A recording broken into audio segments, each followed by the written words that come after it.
சென்னை வானிலை ஆய்வு மைய இயக்குநர் பாலச்சந்திரன் செய்தியாளர்களை சந்தித்து வருகிறார். அந்த நேரடி காட்சிகளை தற்போது பார்க்கலாம். பெரும்பாலான இடங்களில் மிதமான மழை பெய்யக்கூடும், ஒரு சில இடங்களில் கனமழைக்கு வாய்ப்புள்ளது. சென்னையை பொறுத்தவரையில் விட்டு விட்டு மழை பெய்யக்கூடும், அவ்வப்போது தரைக்காற்று பலமாக வீசும்.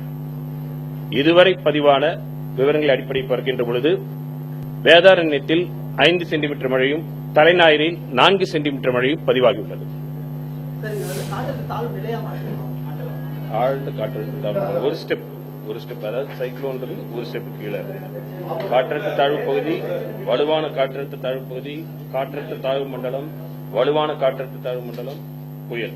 புயலிருந்து 12 மணி நேரத்தில் இப்பவும் புயலாகத்தான் இருக்கிறது.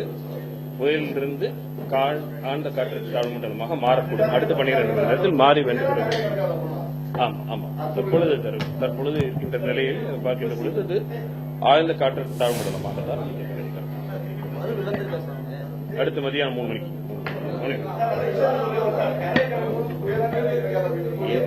இதை சொல்லி 3 மணி இது அர்ஜென்டான மேட்டர் இன்ஃபர்மேஷன். விழுந்து கொண்டு இருக்கிறது. அதாவது முடிஞ்சு போச்சுங்கிற மாதிரி இன்ஃபர்மேஷன் பண்ணாரு. அதாவது வேற ஸ்டேஜ் இருக்கு. அந்த ஸ்டேஜ் ஒரு ஸ்டேஜ் கீழே இருந்து மேல போச்சு இல்லையா, ஒரு ஸ்டேஜ் இறங்குது. அடுத்து இறங்குறது 12 மணி நேரம் நடந்து கொண்டு இருக்கிறது. மாறும். இப்பொழுது மாறவில்லை, மாறிக்கொண்டிருக்கிறது. ஆழ்ந்த காற்றழுத்த வலுவான காற்றழுத்த தாழ்வு மண்டலமாக மாறிக்கொண்டிருக்கிறது.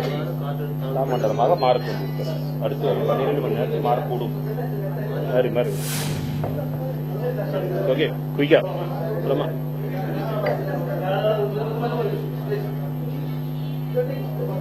அர்ஜென்ட் 9 உங்களுக்கு அப்டேட்டுங்கிறனால நெக்ஸ்ட் மத்த மீட்டிங் போகணும். அப்புறம் ஓகே.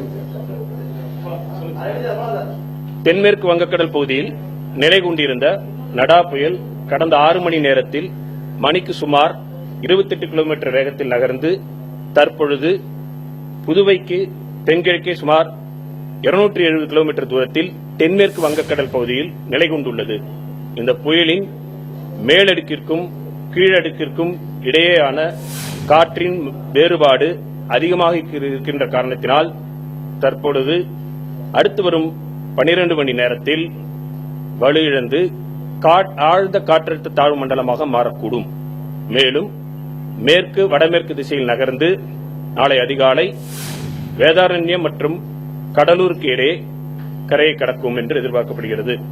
இதன் காரணமாக அடுத்து வரும் 2 தினங்களுக்கு தமிழகம் மற்றும் புதுவையில் பெரும்பாலான இடங்களில் மிதமான மழை பெய்யக்கூடும், ஒரு சில இடங்களில் கனமழை இருக்கக்கூடும். சென்னையை பொறுத்தவரையில் விட்டுவிட்டு மிதமான மழை பெய்யக்கூடும், அவ்வப்போது தரைக்காற்று பலமாக வீசும்.